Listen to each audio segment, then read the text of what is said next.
Hey, my reactor song in chapter 20 against nature. The spring pollen was blowing in gusts through Union Square. Skaters rattled and stumbled through their tricks on the pavement. The usual scattering of the homeless and the mad were slumped on park benches beneath the trees. A huge, heavily loaded man in a torn pink tank top walked mumbling next to a small DeVille woman. She held him by the forearm like her son. The man was known in the neighborhood as Hercules, a city creature of the morbid renown. The Post once did a piece on him. He lived somewhere around the square in a space inherited from an OD junkie lover. Hercules was a needle freak. He shot whatever he could into his body, anything from smack to speed to the steroids that ballooned him to those proportions. He could be seen most days wandering on either Union or Madison Square like a walking dead, always with an age addict attached to his arm. I nodded to him like a good neighbor.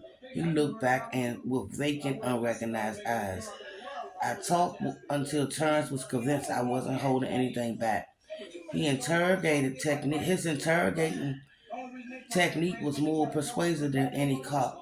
I sensed he had practiced, given free rein to go as far as necessary to get the answers he needed and plenty of far off hellholes. There was no need for further measuring with me. There was a time I would have talked back, taking a beating just to feel it, but not with Stevie down the hall. I felt a kinship with this kid, even before that note. It was the easiest way to rattle me. The kid might be rich, but what did he have really? A father with a fortune who had no interest in seeing him, a mother whose erratic moods and revolving door of lovers will not set a healthy example of for future relationship with the opposite sex. He had few friends, no siblings, not even a pet. Yeah, I can relate. A little damaged Duck Jr. Jesus, whatever you do, Stevie, don't follow this path. An ex-con alcoholic with a death wish, ready to mentor your fortunate son. When I returned home, there was no sign of NYPD waiting. I reminded myself to call Miller and apologize. I found Cass seated with her legs crossed, surrounded by a still cloud of smoke. She hadn't bothered to open a window. The ashtray runneth over. She didn't look up as I entered, fixating on her laptop. I walked past and went to the fridge and took out Bex. I cracked it, took a swallow, and said, "I'm sorry about earlier." She ignored me. The artificial glow from the screen and the hanging smoke gave her face a ghostly pallor. I finished my being silence, waited for her to speak, then took out another. She glanced up at the sound of its opening snort and shut the computer. On her way back to the bedroom, she said, "Our flight to Miami leaves at 10 tomorrow morning. Don't get too wasted tonight. The car picking us up at 8.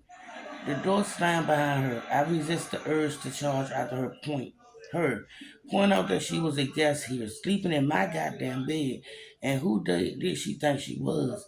Certainly not my spouse. She made that clear.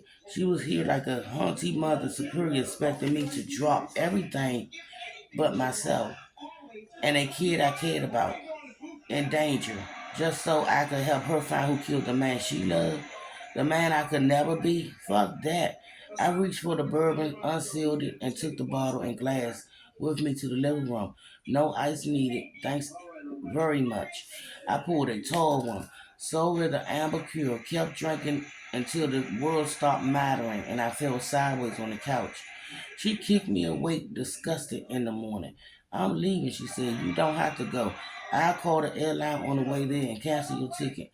"I'm coming," I said, sitting up with a thundering head and a desert dry mouth. "Just give me a minute. What time it is?" "It's 7:45, Duck," she said. "I'm not asking, I'm telling you. I really don't want you to come with me. I'm sorry I ever called you about any of this." "Yeah, well, too late for that. You did call and I answered, and now I'm involved, which means I'm coming no matter what you're telling me." Cass stood over me with hands on her hips, looking down at the almost empty bottle of bourbon. "Why do you do this to yourself?" she asked. "Because I like the taste," I said. "I'm serious. Why, Duck?" I looked up into her eyes and locked them there until she knew I was serious too. "Because," I said, "sometimes it's either a drink or a rope around my neck." I feel sorry for you, she said.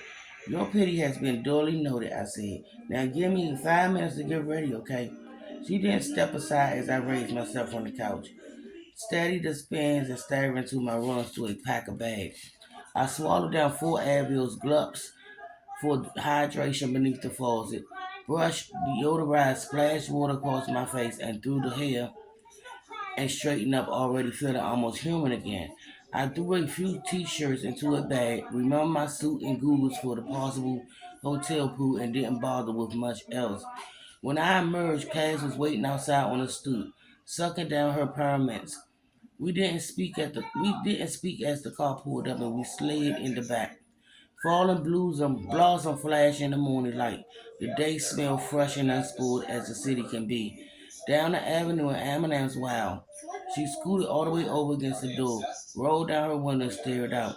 I spent a few lights looking at the back of her head, willing her to turn, and if not forgive, at least berate me further.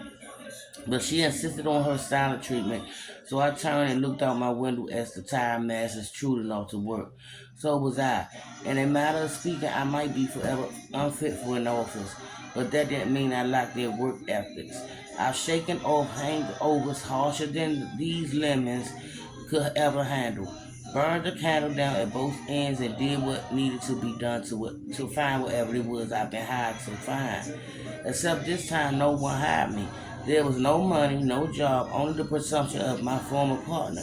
She asked for my help and never considered that I might turn her down. Now this bird dog was feeling beaten and worried. The snakes and the midnight demons were taking over my mind. I pictured them up there in my brain pan, swimming through rivers of whiskey and filth, clouded any hope of clarity. Ready to launch and strike at the slightest disturbance, I was afraid to shake my head for fear of rattling their nest. We were emerging from the Midtown Tunnel, slowing for the road, when I noticed them out the back window.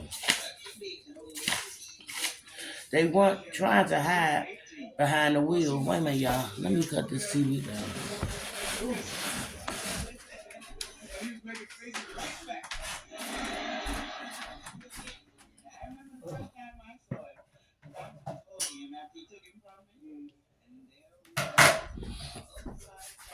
Oh, no. I'm back, y'all. They weren't trying to hide behind the wheel of the white Ford Explorer, said Oliver, grinning back at me. I don't know what made me look back. Maybe I sensed his smudged glaze. By his side was the older man, unsmiling with eyes covered by alligators.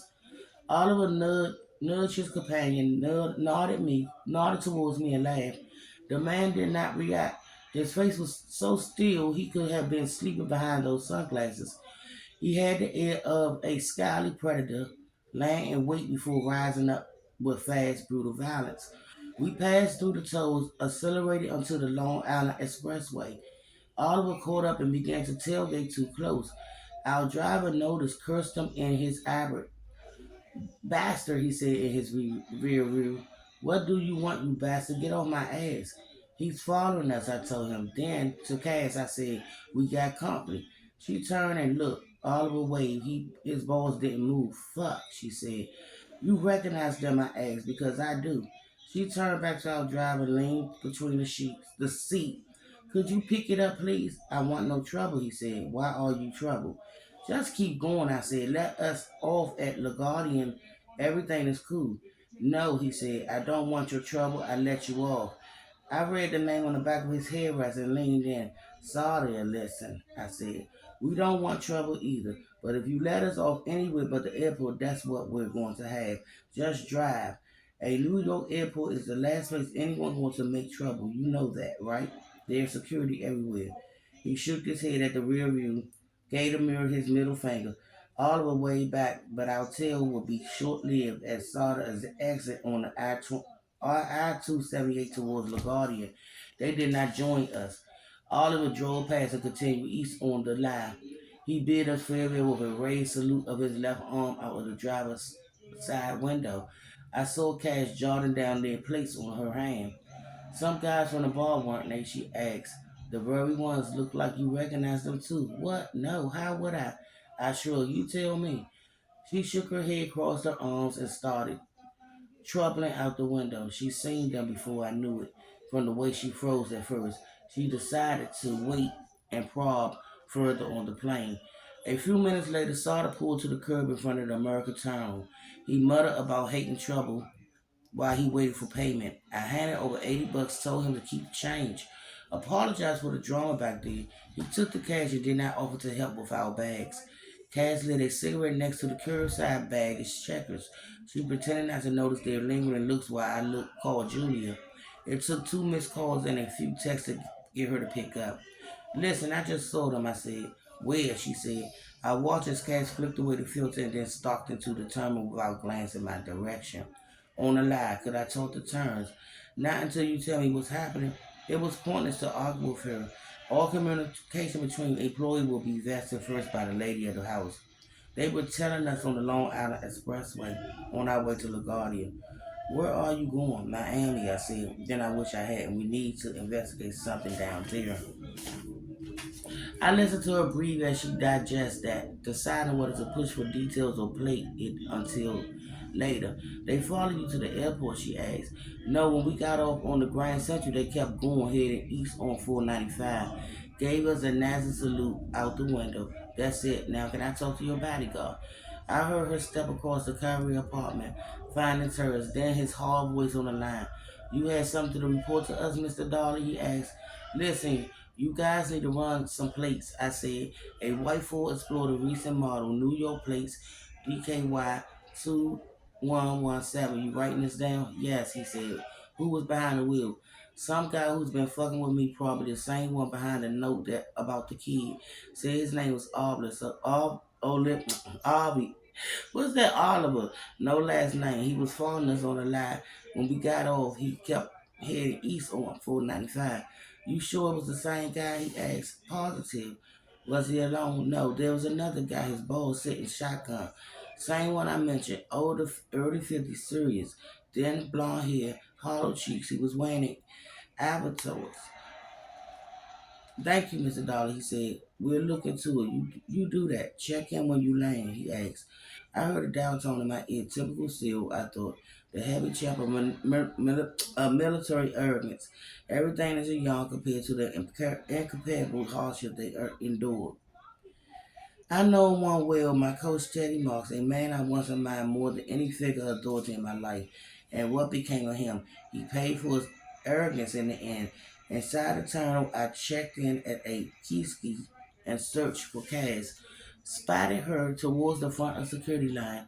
I handed my ID and boarded past the board TSA agent, waiting for her to glance up and confirm my identity. Joined the queue. The snakes had stopped rattling upstairs. I knew the hangover was descend again at 30,000 feet. A beam or two and a nap will help. I wonder what awaited us in Miami. Wonder what Cass had in mind. Did she intend to storm into the Bio Vita office and confront Dr. Lip?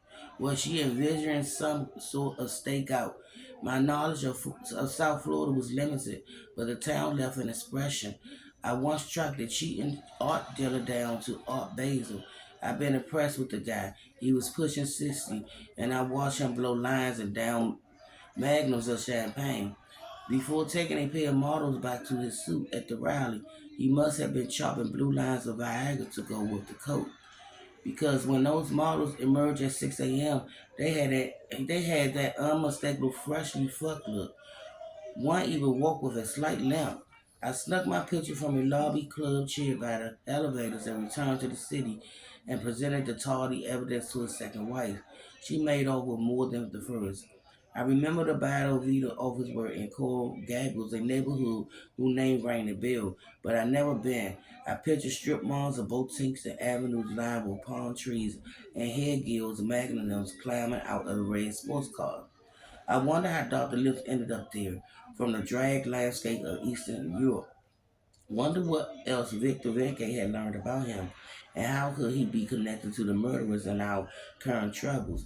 I was turning over these things in my muddled mind when I saw an officer approach Cass and asked her to step out of line. She complied, handed over her ID. The officer examined it, saying to test for confirmation, and placed a hand on her upper arm. He took a firm hold, guided her off, past the metal detector into a security room. The interaction happened so quickly it took a moment to process. I kept expecting Cass to emerge with curry on in hand and an annoyed look on her face. Just another excuse for the TSA to fill up an attraction traveler in the name of terrorism prevention. But Cass did not emerge. Detective Miller making good on their threat, I thought. We both were being charged with obstruction. Warrants out. I waited for my turn, but no one approached. I was permitted to pass through the security without question. I walked to our gate in a confused trance. I tried calling and texting Cass, got no reply. Wondering if I should leave without her, I lowered myself in a chair by the gate and sat paralyzed by indecision. Boarding to begin, the first class passenger moved back past with entitlement, followed by hurried parents traveling with young children. Before the group parents and coach waited their turn and trudged towards the jetway. I waited until the entire flight was full. Finally, at last, I pushed myself up and boarded without her. And I'll be back with chapter 21. By my reactions.